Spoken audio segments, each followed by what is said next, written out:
Hello students, now we are going to discuss about the properties of the base. जैसे हमने acid का discuss किया था with the one experiment, ऐसे ही हमें सेम थिंग बेस का करना है कि जैसे कि यहाँ पे बीकर लेना है। ओके, बीकर में हमें रबर कॉर्क रख देना है। In that rubber cork we have to fix up the two nails, iron nails. That iron nails we have to connect with the circuit. Okay, यहाँ पे जैसे कि हम स्विच लगा देंगे, फिर ये सर्किट को बैटरी के साथ कनेक्ट करना है. That battery will be connected with the one bulb. Okay, इस तरह से हमें पूरा अरेंजमेंट करना है. अब यहाँ पे जैसे कि हम बेस की बात करें तो यहाँ पे मैं सॉल्यूशन ऑफ NaOH फिल करूँगी, फिर हम स्विच ऑन करेंगे. ओके, जैसे ही हम स्विच ऑन करेंगे तो क्या होगा, NaOH का आयनाइजेशन होगा. It will form Na plus and OH minus ion. Okay, अब यहाँ पे जैसे कि हमें पता है NaOH इज अ बेस, उसका आयनाइजेशन होके हमें क्या मिला, हाइड्रोक्साइड आयन. ओके, एसिड का आयनाइजेशन होके हमें याद है प्रोटॉन मिलता है, यहाँ पे हाइड्रोक्साइड आयन मिलेगा. और इसमें भी फिर क्या होगा, इलेक्ट्रिसिटी जनरेट होके ये बल्ब जो है वो बल्ब क्या होगा, ग्लो करेगा. ओके, यहाँ पे सो ऑब्जर्वेशन याद रखना, bulb will glow in case of NaOH. Okay, क्यों ऐसा हुआ, because NaOH is a strong base. Okay,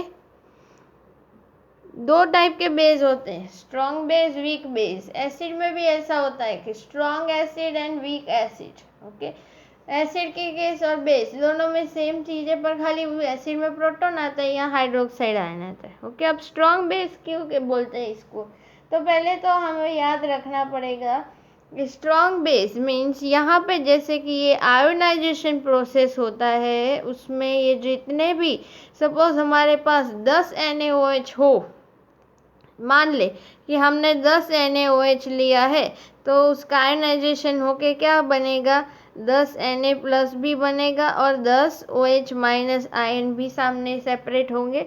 बराबर, तो ये पूरे के पूरे 10 के 10 टूट जाएंगे. बराबर, तो वो strong base means the base in which the complete ionization process is going to be occur.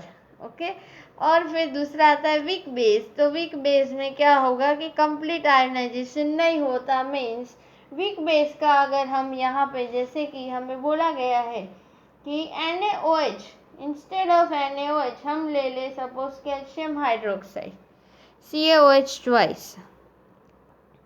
अब ये जो है कैल्शियम हाइड्रोक्साइड वीक बेस है, क्योंकि उसका आयनाइजेशन कम्प्लीटली नहीं होता.